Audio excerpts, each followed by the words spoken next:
Ayan, basta lalaki anak mo, kita mo? Pati kwarto namin mayroon ng worm. Ayan, may worm. Pinakain ko pala ng worm kasi may alaga siyang spider dito sa loob ng bahay. Ayan, inalagaan namin spider kasi gusto niya ng spider. Kaya nilagay namin dito sa kwarto. Hindi lang isa, kundi napakarami. Napakarami naming spider. Meron pa kami isa. Ayun pa isa.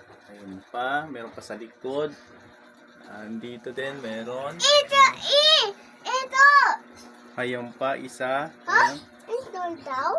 Yeah, it's go down. Huh? How was it? No, it's going back. Going back? Up there? Mapa-English ka na rin dito sa makulit na to. Kasi puro English sinasabi. Ayan, kinakain ng spider. Nagkakaroon sila ng bahay dito. Gumawa sila ng sarili niyang bahay. Web.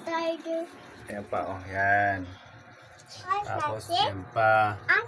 Ayan pa sa dulo.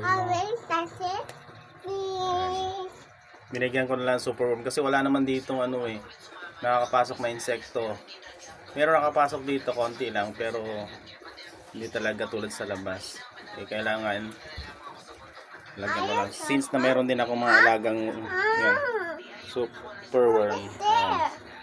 Ito lang pinapakain ko sa nila. Just wait, papakainin natin tong iba.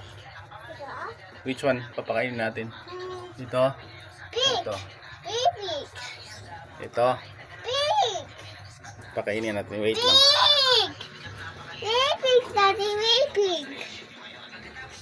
Wait. Asa yung bahay niya? Wala siyang house? Wala siyang house. Ayun, the house.